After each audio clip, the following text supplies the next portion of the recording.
Pergunte-se sempre: isso que está me acontecendo se relaciona com as coisas que dependem de mim ou com as coisas que não dependem de mim? E se a resposta determinar que as coisas que estão lhe acontecendo não são coisas que dependem de você, nada significam, porque não há nada a fazer. Um comentário que pode ser feito aqui. Quando você entra em uma briga, não há tempo para refletir. Você tem que se defender e lutar. Vai se sair bem se tiver algum preparo anterior e se tiver reflexos treinados. Mas há situações que ocorrem em nossa vida em que temos tempo para refletir. Sugiro a você duas perguntas. Primeira, isto depende ou não depende de mim? Se não depender, esqueça o assunto e viva a sua vida, pois não há nada a fazer. Se depender, faça a segunda pergunta. E a segunda pergunta é bem simples. Isto é uma bênção ou uma lição? Eu acredito que fica muito fácil para você diferenciar uma coisa da outra, né? Quando eu trato das leis da gratidão, as leis da vida, se você preferir, e essa é a 11ª lei. Mas aqui cabe uma palhinha: se for uma bênção, agradeça.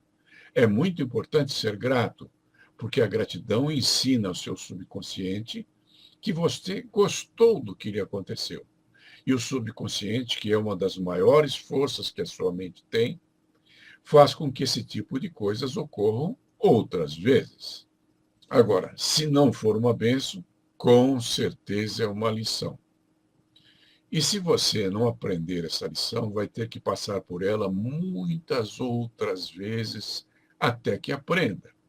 Então, as lições não são castigo, elas são oportunidades para que você compreenda alguma coisa que precisa ser feita. Ana Cristina, seja bem-vinda. Ela disse que gostaria de ter o meu livro Bombons para o Coração. Eu já respondi a ela, né? Eu não tenho o livro, mas você pode encontrar em livrarias de livros usados. Eu o escrevi há mais de 20 anos atrás. Um antigo diálogo apócrifo, que teria, segundo dizem, ocorrido entre Deus e Epíteto, diz o seguinte: veja que interessante, é apócrifo, provavelmente nunca aconteceu. Não sei quem escreveu isso, porque não me lembro de onde eu tirei. Mas a frase é assim: Deus está conversando com o Epíteto e diz ao Epíteto: teu corpo não passa de argila, mas também te dei uma porção de mim mesmo, o poder de pensar e escolher, tomando decisões sobre as coisas dos sentidos. Se não negligenciares estes poderes e neles te aplicares, jamais te verás obstado ou embargado ou embaraçado em coisa alguma. Jamais terás do que te lamentar e jamais terás que censurar ou lisonjear alguém. Contenta-te com estas coisas. Meu comentário é: eu não sei onde encontrei essa citação, porque já faz muitos anos que eu escrevi esse livro, mas quero comentar alguns pontos. De fato, o nosso corpo é feito de argila mesmo. É feito de carbono, aliás, como tudo que há no universo. Carl Sagan, aquele cientista que escreveu muito sobre essas coisas, ele disse que o nosso corpo é feito da poeira das estrelas. Olha que coisa poética. Ou seja, o mesmo material de que é feito as estrelas, é feito o corpo humano. Também é feito tudo mais que existe no universo. Tudo carbono. Acho muito interessante essa passagem atribuir a Deus o poder de pensar e escolher, tomando decisões sobre as coisas dos sentidos, e afirmar que Deus nos deu uma porção de si mesmo ao nos dar essas coisas. Duas outras coisas são importantes aqui. Nos é dito que não só não devemos negligenciar estas coisas, mas também devemos aplicá-las. E em que consiste esse negócio de aplicar as coisas? Aplicar é fazer, e fazer é agir. E isso não lembra você de alguma coisa que eu já lhe disse? Sem ação não há realização, nem salvação. Outros 4 conselhos muito bons contidos nessa citação é que você não precisará mais se embaraçar, não precisará mais se lamentar, não precisará mais censurar alguém e não precisará mais lisonjear alguém. Vou comentar cada um desses conselhos. Embaraçar, se sentir embaraçado, ter timidez, é uma grande tolice e é parte do sofrimento. E se é sofrimento, é causado por você, pois dor é inevitável, mas o sofrimento é escolha. Pare com isso. Quando eu fiz um curso do Dale Carnegie, descobri que tem gente que tem mais medo de falar em público do que de morrer. Foi o que me disseram lá no curso. Achei estranho isso, né? Ter mais medo de falar em público do que de morrer. Se você é desse tipo de pessoa, se você é tão tímido assim que não consegue falar em público, vou te dar uma dica legal. Quando você entrar no palco para falar com aquela multidão que está te ouvindo, diga: estou morrendo de pavor de conversar com vocês. E depois prossiga com seu discurso normalmente, porque você já tirou esse problema da sua frente. O maior grupo que eu já dei aula foi em Belém do Pará, na antiga fábrica da Souza Cruz, que estava lá, um grande auditório, havia 880 pessoas, mais ou menos. E eu tinha que falar alto, porque senão eles não me ouviam, o microfone não dava conta. Eu vou citar um caso para vocês compreenderem bem que não há com que se preocupar com o que os outros pensem se você está se expressando em público. Certa feita, eu tinha que dar uma palestra no Lord Hotel. Eu alugava uma sala lá onde eu dava cursos todos os sábados do ano. Então, eu alugava 52 semanas por ano, aos sábados, aquela sala. E nesse dia, a minha esposa tinha me presenteado com uma calça nova. E ela achou que eu deveria usar a calça, mas não teve tempo para preparar a barra da calça. Eu não tive dúvida. Peguei esparadrapo desses brancos que você usa em machucados e fiz a barra da calça. E fui dar o curso com a calça nova. E eu estou lá, já no meio do curso, e minha esposa sentada lá entre o grupo, e olhando para mim, de repente ela começou a ficar assustadinha. Tipo assim, roer as unhas e se enfiar para dentro da cadeira, quase querendo um buraco no chão para se esconder. Aí eu saquei que devia estar acontecendo alguma coisa com as barras das minhas calças. E, de fato, olhei e o esparadrapo estava se soltando e eu estava ficando com as barras todas de fora. O que eu fiz? Simplesmente pus o pé em cima da mesa que estava na minha frente, todo mundo vendo, né? Todo mundo deixei bem claro que estava soltando a barra da minha calça e expliquei: gente, ganhei uma calça nova, minha esposa não pôde fazer a barra, então eu mesmo improvisei aqui uma barra muito mal feita com esparadrapos, como vocês estão vendo, e ela está se soltando. Então todo mundo viu, não havia mais dúvida que eu tinha esse problema, e eles no começo riram um pouquinho e depois me aplaudiram. Então é interessante isso, de você ser aplaudido antes de você terminar o seu discurso. Quando você tem um problema, cite-o. Não tenha vergonha disso. Isso diminui aquilo que você vai falar? Isso altera o teor do seu discurso? Não. Se você está lá para passar uma mensagem, passe a mensagem, apesar dos 3 pontinhos, que no meu caso era a barra da calça. Não sei como que minha esposa aceitou isso, mas não deve ter sido fácil para ela. Não foi uma bela solução? Não foi uma coisa rápida? Uma solução simples? Pois é. Os esparadrapos estavam soltando e eu fui prendendo eles outra vez um por um. E prendi um por um cada um dos esparadrapos debaixo da cara atônita de todo mundo. E imagine só, ganhei palmas antes de terminar o discurso. Agora vamos falar das lamentações. Tem um cara que ficou famoso por isso, ele se chamava Jeremias. O livro que ele escreveu e que faz parte da Bíblia se chama Lamentações de Jeremias. Bom, tem gente que vive a se lamentar. E quem faz isso desce uma ladeira. é puxado para baixo e tudo passa a dar errado na vida dessa pessoa. E como é que você para com isso e inverte a sua sorte para melhor? Isso eu ensino lá no meu outro curso, curso de gratidão, o segredo do sucesso. Mas vou dar uma palhinha para você. É só inverter. Eu explico. Vou te dar uns exemplos.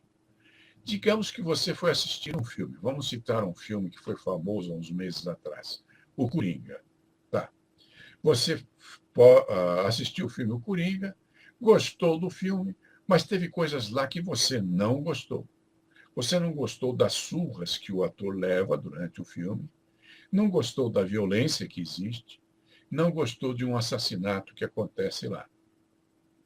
Agora perceba como age uma pessoa que gosta de se lamentar. Ela diz algo assim: o filme foi bom, mas não gostei das surras que o Joaquim Fênix levou, nem da porrada dada pelo pai do Batman, nem do assassinato. Achei tudo isso uma porcaria. O subconsciente dessa pessoa aprende que ela não gostou do filme. E como ela deu mais atenção a isso do que às partes boas de que ela gostou, o subconsciente vai trazer para a sua vida mais coisas que essa pessoa não gosta. Porque o subconsciente, de acordo com o Dr. Joseph Murphy, é um dos maiores poderes da nossa mente. E o que ele faz é bem simples. Ele lhe traz mais do mesmo. Se você é uma pessoa que vive se lamentando, então ele vai trazer mais coisas para que você continue a se lamentar. E como evitar que isso aconteça? Você tem que inverter. E como é que você faz para inverter? Vamos prosseguir no mesmo exemplo. Você assistiu o filme e gostou do filme, mas não gostou daquela cena. Só que você inverte. Você fala do que você não gostou primeiro. Você diz: não gostei da surra que o Joaquim Fênix levou no começo do filme. Não gostei do assassinato e nem do soco que ele levou do pai do Batman. Mas o desempenho do ator foi ótimo e o filme foi muito bom. Bom, então o que acontece aqui? Você disse o que não gostou primeiro e terminou afirmando as coisas que você gostou. Isso passa ao seu subconsciente um recado que o filme foi bom, que você gostou desse filme. E como o seu subconsciente está lá para lhe trazer mais do mesmo, ele vai providenciar que você assista outros filmes muito bons que você goste realmente. Percebe como funciona essa história da alimentação? Vamos a um outro exemplo. Alguém preparou uma refeição para você e você comenta: obrigado pelo almoço, eu gostei. Mas você queimou um pouco a carne e o feijão estava sem sal. O subconsciente entende que você não gostou do almoço, porque está se queixando, e vai lhe trazer mais do mesmo. Ou você não vai mais encontrar quem lhe prepare uma refeição, ou todas as refeições que alguém lhe preparar serão tão ruins ou piores do que essa. Agora inverta e veja como é que fica. Você queimou um pouco a carne e o feijão estava sem sal. Mas eu gostei. Obrigado pelo almoço. E aí fica uma mensagem para o seu subconsciente de agradecimento, de que você gostou da refeição. E o seu subconsciente, que entra em sintonia com a mente de todos que estão em volta de você, inclusive com a sua, vai providenciar que você tenha refeições agradáveis a partir dali. Porque já que você gostou, ele vai te dar mais do mesmo.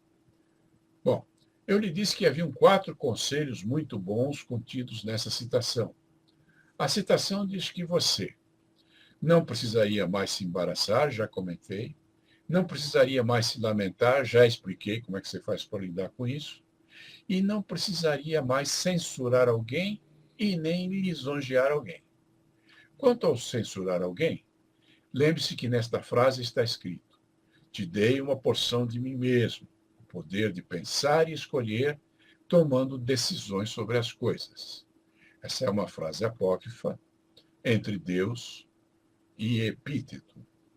Bom, ao invés de você censurar ou criticar alguém, é melhor fazer perguntas que deem a essa pessoa a oportunidade de refletir sobre as soluções possíveis. Mas note bem, Isso só vai funcionar se a pessoa tiver caráter, se a pessoa for decente, se a pessoa estiver legitimamente interessada em melhorar e crescer. Vou lhe dar dois exemplos. O primeiro aconteceu com uma pessoa decente, muito inteligente e realmente interessada em crescer. Fiquei alguns anos morando lá no Rio de Janeiro e quando voltei para cá, para São Paulo, no caso, para a capital, encontrei um velho amigo que veio me visitar e saímos para comer uma pizza, porque lá em São Paulo tudo acaba em pizza, né? Ele me contou que estava morando na casa do irmão e que a cunhada dele, esposa do irmão, se queixava de que ele ficava em casa o dia inteiro mexendo no computador e que era um péssimo exemplo para os filhos dela, os sobrinhos dele. E perguntou para ele por que ele não arranjava um emprego. Bom, aí ele me contou essa história enquanto a gente comia a tal da pizza. E aí eu me lembrei de um método simples da neurolinguística que me foi ensinado pelo John Grinder, que foi o criador da neurolinguística e foi meu professor. E esse método consiste em fazer duas simples perguntas. Agora, é interessante nesse método, para fazer funcionar, você não deve interferir na resposta. Você não deve criticar a resposta e nem fazer sugestões. Cada qual sabe o que é melhor para si. Não cabe a você sugerir o que você acha que é certo. Quando ele me disse isso, eu fiz a primeira pergunta. O que te impede de conseguir um emprego? E ele, que estava comendo a pizza, botou o garfo de lado, pensou um pouquinho e deu uma resposta para mim que não importa a resposta. O que importa é o que você vai perguntar em seguida. Não me lembro do que ele disse, seja o que for que ele tenha dito, isso é irrelevante, porque você não deve interferir na resposta. Em seguida, eu fiz a segunda pergunta. O que aconteceria se você arranjasse um emprego? E também não me lembro do que ele me deu de resposta, mas no dia seguinte, de madrugada, lá pelas 6 da manhã, alguém bateu na minha porta. Eu abro a porta, é ele, de terno, com uma gravata na mão, pedindo que eu ensinasse a ele a dar o nó da gravata. Eu dei o nó da gravata e naquele mesmo dia ele conseguiu um emprego num banco. Então lembre-se do que eu fiz. Não interferi nas respostas e fiz duas perguntas. O que aconteceria se você arranjasse um emprego? Porque a questão era emprego. O que te impede? Só essas duas perguntas. E seja qual for a resposta que a pessoa te der, não é relevante para você. O importante é você fazer com que ela reflita a respeito do assunto. Isso foi o exemplo do que aconteceu com uma pessoa de caráter e uma pessoa muito inteligente. Mas, como eu disse, não funciona com pessoas burras e sem caráter. Vou ao seguinte exemplo.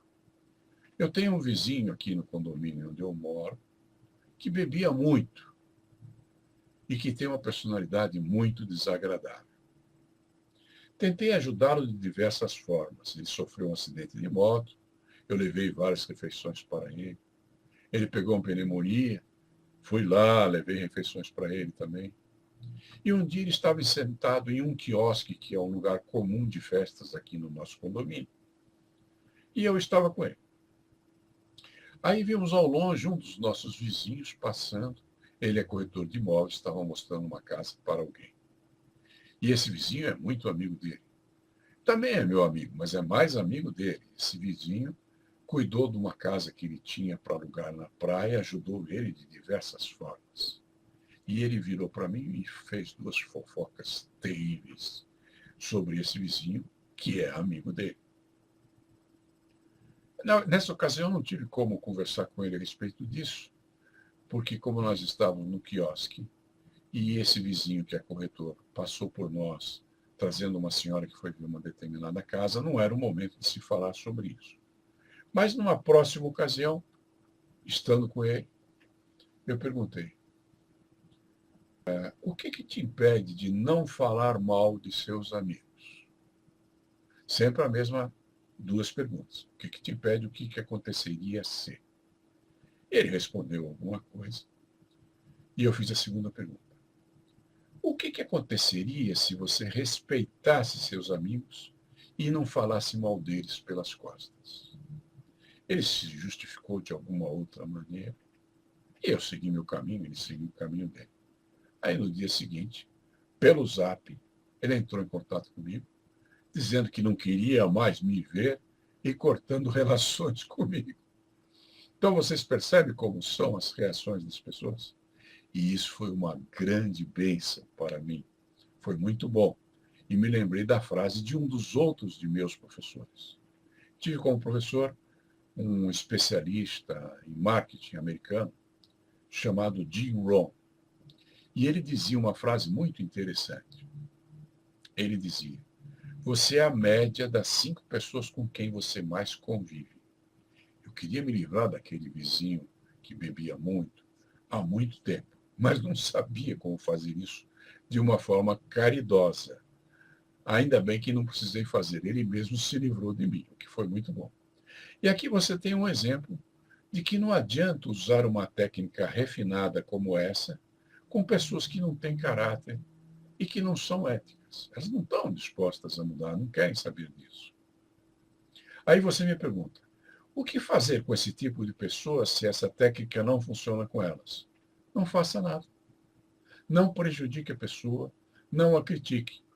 Mas se você não consegue ajudá-la, por melhor que sejam suas boas intenções, simplesmente se afaste dela e siga a sua vida numa boa. Não é o seu papel endireitar o mundo. Você fez o que pôde. Mas se não funcionou, tire o seu time de campo.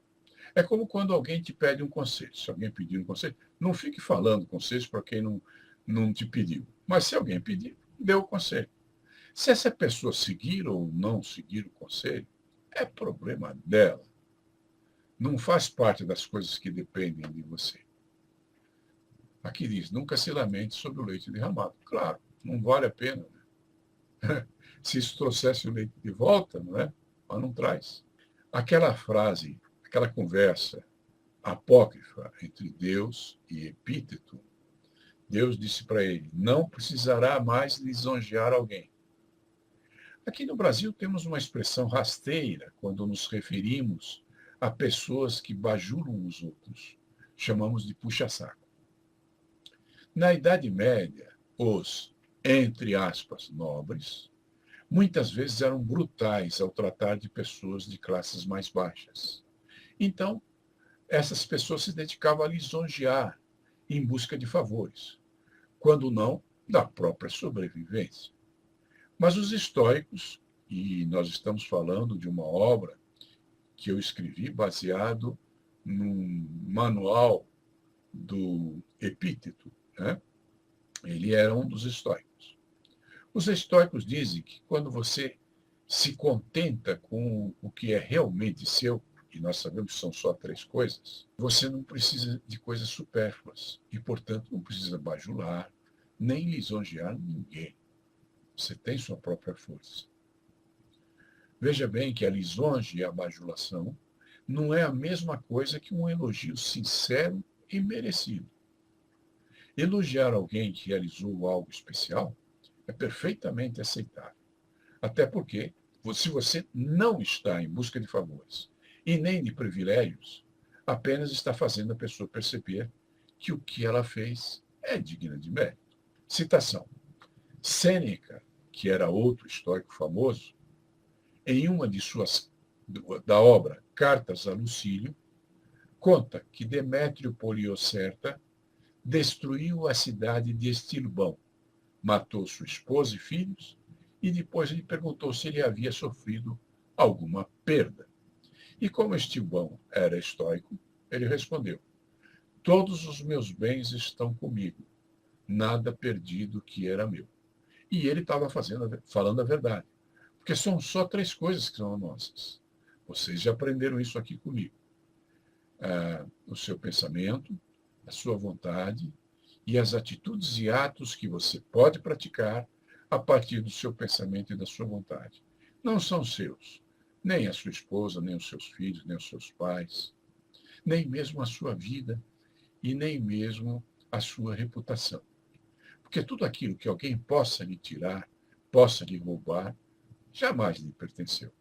Agora, quando você aprender, e não é fácil, a se contentar com as três coisas que te pertencem, então sua vida segue num patamar de realizações. Você não precisa se lamentar, você não precisa criticar os outros, você não precisa bajular ninguém. Se apenas três coisas te pertencem, é óbvio que nada do que tem ou está com você, seja parente ou cônjuge ou filhos, te pertence. Mesmo que sintamos dor por perder pessoas que amamos, essa dor vem do apego que sentimos por essas pessoas, o que é perfeitamente natural. Mas essas pessoas nunca nos pertencem. Muitas vezes as pessoas choram por dó de si mesmas, porque perderam entes que amaram e nunca mais vão vê-los. Nunca mais vão tê-los por perto. Só lhes restam as recordações. Normal que as pessoas sintam assim. Você deve ser solidário nesse momento. Mas, de fato, elas estão sofrendo porque puseram alguma qualidade a mais nessas pessoas. Porque a dor da morte é só a dor da morte. O sofrimento é uma escolha pessoal. E não é fácil. Citações. Lembre-se que você possui as faculdades que lhe permitem compreender que é parte de um todo e que compete a você, como parte, ceder lugar ao todo. Ou seja, você como indivíduo não é mais importante do que a sociedade em que você mora. Se você vive em grupo, tem que respeitar o grupo. É muito interessante essa percepção. Ou seja, o bem de todos, o bem social, deve se impor acima do bem-estar individual. Pelo menos se desejamos viver em sociedade. Hoje mesmo, uma senhora muito educada, que é a nossa síndica aqui no nosso condomínio, mencionou, num texto muito bem escrito, por sinal, que aqui em Sorocaba foi permitido a abertura do comércio novamente. Tipo, fim da quarentena, as pessoas podem sair e frequentar as lojas. E que ela viu pessoas se acotovelando, não mantendo distância entre elas e não tendo a famosa máscara de proteção. E isso é parte do critério da nossa sociedade. O nosso povo é assim, né? Agora, se você vive em sociedade, há regras que precisam ser respeitadas. E a sociedade em si é um grupo de pessoas maior do que você. Então merece um respeito maior do que apenas a sua individualidade. Eu não estou dizendo que você deva ceder nos seus direitos, mas que você deve respeitar o direito dos outros. Eu fico impressionado quando vejo alguém conversar em voz muito alta dentro de um ônibus, ou andar pela rua aos gritos com o celular aqui no ouvido, como se a outra pessoa do outro lado fosse surda. Isso eu acho muito estranho. Cabe a você ver que as coisas que o cercam são ou isentas de impedimento, pertencendo ao domínio de sua vontade, ou sujeitas ao impedimento e dependentes da vontade do mundo. Então, observe bem as coisas. Se elas dependem da sua vontade, cuide delas. Se não depende, cara, viva a tua vida, não tente impor tua vontade ao grupo, não tente impor tua vontade aos outros. Você pode sugerir procedimentos. Isso é uma atitude de liderança, mas sempre lembrando que a motivação é interna. Você pode incentivar, mas não pode obrigar ninguém a seguir o seu incentivo, porque isso é uma questão de motivação interna. Os americanos explicam isso bem numa frase bem simples. Eles dizem: você pode levar um cavalo até a água, mas você não pode forçá-lo a beber. A citação: não desperdice energia se aborrecendo e se preocupando com as coisas que não dependem de você. Prefira transferir suas energias para evitar crer que dependem de você as coisas que dependem do mundo. Se há coisas que dependem do mundo e, portanto, não dependem de você, deixe-as em paz. Deixe que ocorra. Não interfira. Porque se você interferir e der errado, você vai se sentir responsável. Comentário. Aqui cabe mais uma vez o conceito da lei de Pareto. Apenas 20% de seus esforços produzem 80% dos resultados que você obtém. Isso significa que 80% dos esforços que você faz rendem a você apenas 20% dos resultados. Agora reflita. Se você desperdiça 80% de suas energias e de seu tempo para conseguir míseros 20% de seus resultados, está na hora de se livrar dessas atividades que não compensam, para focar nas atividades que compensam. Se você fizer isso, e não é fácil, você vai conseguir mais que o dobro dos resultados que você estava tendo. Então, você vai se dedicar apenas 40% e vai ter como resultado, já que cada 20% te rende 80%, você vai ter 160% de resultados em relação a seus esforços. E vai lhe restar mais tempo e mais energia para se dedicar às coisas que você gosta e que realmente valham a pena. Percebam a sabedoria desse conselho da lei de Pareto. Seus desejos são os limites que você estabelece para si mesmo. Quando deseja alguma coisa, limita a sua capacidade de ser feliz às chances de conseguir aquilo que você deseja. Suas aversões, também são desejos e limitam suas capacidades de ser feliz às chances de se livrar daquilo que não deseja. Tanto é infeliz aquele que não consegue ter o que deseja, quanto aquele que não consegue evitar aquilo a que tem aversão. Percebe? São os dois lados da mesma moeda. É aquilo que em inglês eles chamam de coin flip. Ou seja, na frente da moeda existe a cara, atrás da moeda existe a coroa. Tudo tem sua dualidade. É o yin e yang do taoísmo. Então, se você não pode ter, não pode ter. Ponto final. Não se ligue mais nisso. Agora, se você pode ter, e isso depende apenas de você, então se dedique com o melhor das suas forças, porque você tem o direito de ter o que você quer ter, desde que dependa de você. É fácil ser feliz. Basta que você deseje apenas aquilo que dependa de você e que tenha aversão apenas às coisas que dependem de você evitar. Porque se não depende, você não vai conseguir evitar e vai sofrer. Ok? Se faz com que aquilo que deseja dependa apenas de si mesmo, você vai viver feliz e livre. Nada lamentando do que venha a lhe ocorrer e contra nada se insurgindo. Mas só se você faz com que o que deseja dependa de você. Se deixa prender pelas coisas externas que não dependem de você, você vai se ver forçosamente dependente e sujeito a impedimento, tornando-se escravo daqueles que têm poder sobre o que você deseja, sendo necessariamente injusto por reclamar mais do que lhe pertence. Do que o que lhe pertence. Nada afeta o que lhe pertence, porque só são três coisas, como já vimos. Né? As únicas perturbações que podem lhe atingir são formadas por suas opiniões. Opinião é uma coisa encrencada. A próxima citação diz o seguinte: tudo quanto existe mudará dentro de um instante e não mais existirá.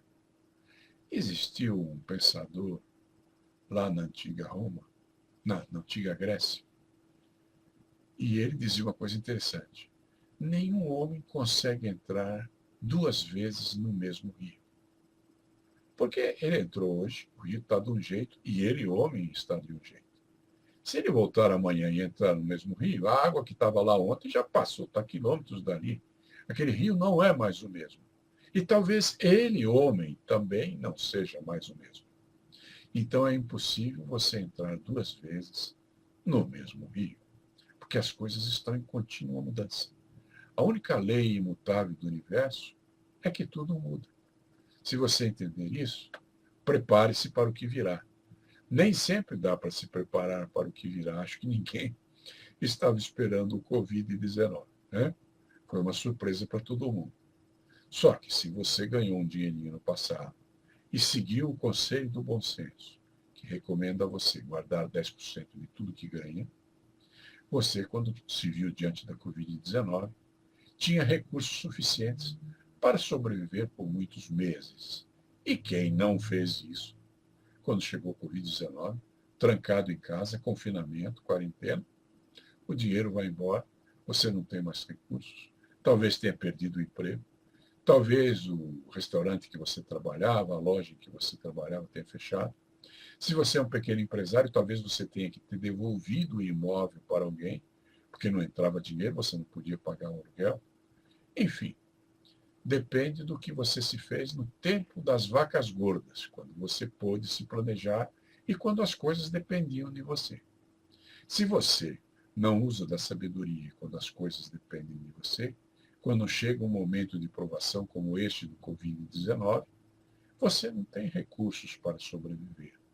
E não deve culpar o governo, não deve culpar a epidemia, não deve culpar a situação econômica.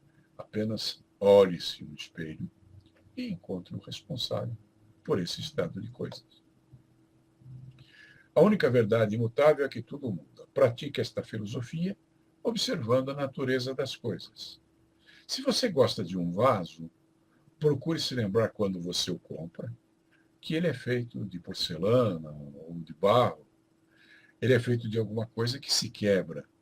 E se em algum momento ele se quebrar, não se queixe, porque era previsível que isso pudesse acontecer.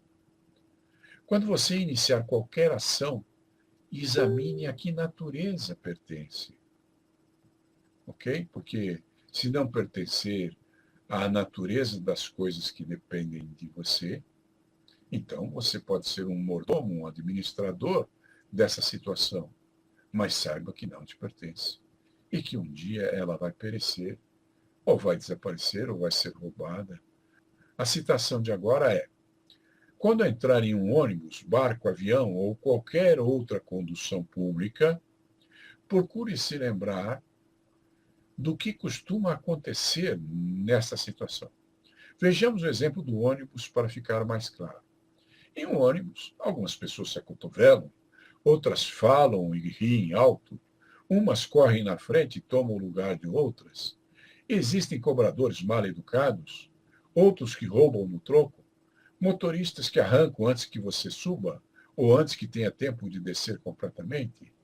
Assim sendo, constate que se sua intenção é tomar o ônibus, estará sujeita a todas essas coisas. E que, se eventualmente elas lhe acontecerem, isso não o impedirá de conservar-se em harmonia com as circunstâncias, já que tudo isso era previsível, né? Pior é quando acontecem coisas que a gente não consegue prever. Se surgir algum contratempo, recorde imediatamente que foi sua intenção andar de ônibus, conservando seus pensamentos em harmonia, e que não manterá seus pensamentos em harmonia se você se aborrecer com as coisas que acontecem, porque as coisas que acontecem não dependem de você. Às vezes a pessoa abre um negócio meio confiante que vai conseguir se sair bem e nem sempre isso acontece. Chegou aqui o Fernando Sedano. Poderias falar um pouco mais sobre essas zonas, áreas de pertencimento? O que realmente me pertence? Bom, vamos recordar. Só pertence a você, teu pensamento, a tua vontade e as ações que você possa fazer através do seu pensamento e da sua vontade. E como eu sei que você é budista, cumpre perceber que a sua vontade implica em desejo. Não há como evitar o desejo. Mas devemos, sim, evitar o apego. Porque desejar é natural do ser humano. Você deseja respirar. O afogado pensa em respirar mais do que em qualquer coisa. Você deseja estar vivo, você deseja ter alguém a quem você ama perto de você. Se você gosta de animais domésticos, dos pets, você quer ter um cachorrinho, um gatinho perto de você. Isso é perfeitamente normal. Agora, o apego é querer que aquele gato seja eterno, não morra, que o teu cachorrinho não fique doente, que a tua esposa te ame sempre eternamente, que ninguém das pessoas que você ame morra. Isso é impossível, né? Então, veja bem, tudo aquilo que você pensa, tudo aquilo que faz parte do seu desejo e todas as ações que você pode fazer em termos de atitudes e ações, mas só as que você pode fazer, porque as que você não pode não te pertencem. Agora, a próxima citação. A realidade nunca chega a você como ela é. Antes, ela passa pelos seus sentidos, pelos seus mapas internos. E o que vê dela, o que você percebe dela, é a exata proporção do que seus sentidos e suas crenças lhe permitem ver. Mesmo que os seus sentidos percebem, não chega até você, porque antes passa pela interpretação da sua mente, que o meu professor o John Grinder, que criou a neurolinguística, chamava de mapas da realidade. Então, você vive mais de acordo com os mapas da realidade que você criou dentro de si do que com a realidade em si mesma. Então, não importa muito se esses mapas são mais parecidos com a realidade, porque a realidade está em contínua mutação. Tudo está se modificando. O que importa é que os teus mapas que representam a realidade para você sejam suficientemente flexíveis para acompanhar essa mutação que a realidade tem a cada instante. Assim sendo, perceba que o que você sabe da realidade é apenas a interpretação que a sua mente, a sua experiência de vida, as suas crenças, aquilo que você acredita, criam a respeito da realidade. Não são os acontecimentos da vida que perturbam você, e sim as opiniões que você forma a respeito desses acontecimentos. Então, se você tiver uma opinião mais sábia, mais abalizada, com certeza você vai curtir muito mais os acontecimentos e vai sofrer muito menos. Eu vou dar um exemplo. Como eu acordo de madrugada, nem sempre eu respondo às mensagens de zap que eu recebo na mesma hora, mas às vezes eu respondo. E numa dessas vezes que eu respondi para um grupo, uma senhora ficou muito aborrecida comigo e brigou comigo, dizendo que eu era mal educado de mandar uma resposta àquela hora da madrugada. E no momento que eu fiz isso, uma outra senhora do grupo me defendeu. E essa senhora disse para a primeira senhora que me criticou, era uma amiga dela, inclusive, e disse que o comentário sendo feito num grupo, ela podia desligar o celular quando ela fosse dormir. E pode mesmo, porque isso é uma das coisas que dependem dela.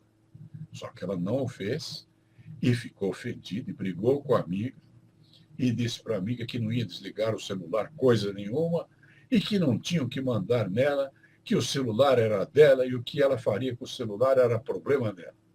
Achei interessante essa resposta, porque nem ela mesma manda em si mesma, não é? Porque desligar o celular depende dela. Né? Eu, por exemplo, quando vou dormir, desligo o celular numa boa e no dia seguinte eu vejo as minhas mensagens e respondo e ninguém vai me incomodar, porque a parte que dependia de mim, eu fiz. Né? Então, essa senhora que não concorda em desligar o próprio celular, que considere bem que desligar o celular enquanto você dorme é parte das coisas que dependem de você. E se você escolheu não fazer isso, nesse caso, você tem que lidar com as consequências do seu ato. Ou seja, ela não se educou para fazer o que dependia dela e quer educar as outras pessoas. E as chama de mal educadas. Ela é vítima de si mesma e nem o percebe. Escolheu sofrer, já que isso dependia dela e conseguiu o que merecia conseguir ao adotar esse comportamento. Então perceba, não são os acontecimentos da vida que perturbam você, e sim as opiniões que você forma a respeito desses acontecimentos. Outra citação. Se você se torna infeliz, triste ou perturbado, não culpe a ninguém por isso, mas somente a si mesmo e as suas opiniões. Outra citação. Não se orgulhe de qualidades que não lhe pertencem. Se você se orgulha dizendo, tenho um belo carro, estará se orgulhando de uma qualidade que não te pertence, pertence apenas ao carro. E o que é de você, então? O saber apreciar a beleza que você vê no carro. Isso é algo seu, porque depende de você, da sua percepção, das suas opiniões. Não deseje que as coisas aconteçam segundo a sua vontade. Afinal, elas não dependem de você, a não ser na exata proporção do que depender das coisas que dependam de você. Não são os acontecimentos da vida que te perturbam, e sim as opiniões que formam a respeito desses acontecimentos. Se quer ser feliz, aprenda a aceitar as coisas como elas são. Obrigado pela presença de vocês. Muito obrigado. Tenham uma bela noite. Estejam bem. Permaneçam na serenidade do